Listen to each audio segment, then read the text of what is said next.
Le 29 novembre, Jésus dit : Dès le commencement de votre prière, la grâce du Seigneur descend toujours sur vous.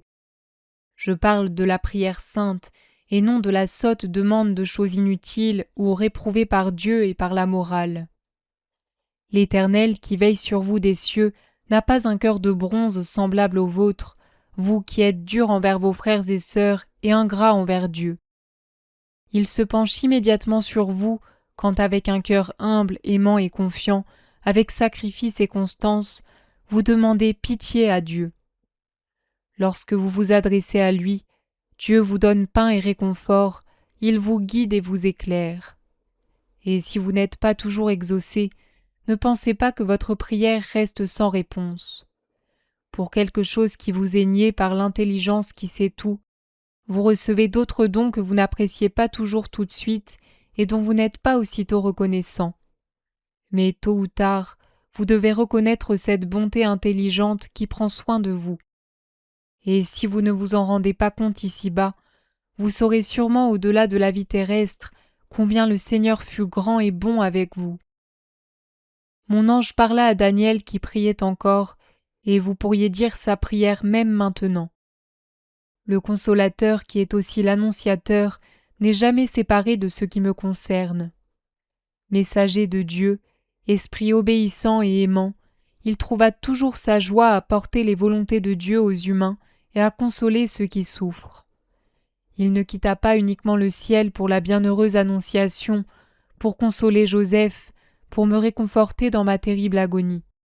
Il était déjà allé porter la parole aux prophètes et dévoiler l'avenir qui me concernait en tant que Messie. Esprit enflammé d'amour, il flotte près de ceux qui désirent Dieu et il apporte les soupirs des amants à Dieu et les lumières de Dieu à ses amants. Un seul pouvait enlever la prévarication, le péché et l'injustice de la terre, laquelle méritait un nouveau déluge, mais fut uniquement submergée et purifiée par un sang divin et innocent. Moi, vrai Dieu fait chair pour vous. La corruption, le péché, l'injustice et la guerre entre l'humanité et Dieu auraient une fin quand le Saint des Saints, l'innocent, tué par amour pour les humains, serait oint, non d'une onction royale, mais d'une onction funèbre. Soupir des patriarches et de tout le peuple de Dieu, le Messie devait naître pour créer la nouvelle Jérusalem qui ne meurt pas de toute l'éternité, l'Église qui vit et vivra jusqu'à la fin des siècles et qui continuera de vivre dans ses saints au-delà du temps de cette terre. Et il est donné à Daniel de connaître le nombre des jours qui séparaient les vivants du temps du Seigneur et les conséquences de l'iniquité du peuple qui répond au prodige de Dieu par une condamnation. La condamnation du Christ marque la condamnation du peuple. Un crime attire toujours une punition. Et vu qu'aucun crime n'est plus grand que celui de s'acharner sur les innocents et de calomnier ceux qui sont sans faute, quelle punition pouvait être réservée à ceux qui avaient tué l'innocent, autre que la destruction totale du lieu où s'était installée l'abomination ? Les sacrifices sont inutiles dès lors qu'on a dépassé la mesure. Dieu est indulgent, mais il n'est pas injuste, et ce serait une injustice de la part de Dieu envers les justes et ceux que les méchants ont torturés, que de pardonner l'obstination dans le péché après avoir donné tous les moyens pour connaître l'erreur et en sortir et retourner à Dieu. Les 72 semaines pourraient être des siècles, ô ma fille, et à leur terme viendrait la désolation sur la terre et l'abomination là où tout devrait être saint. Vous vous y acheminez déjà. Il y a trop de désagrégations causées par la science humaine qui ronge comme une carie le cœur de mes ministres, incapables d'appartenir à Dieu, lesquels sont du monde et absorbent l'esprit du monde, lui donnant leur souffle qui n'est plus du ciel.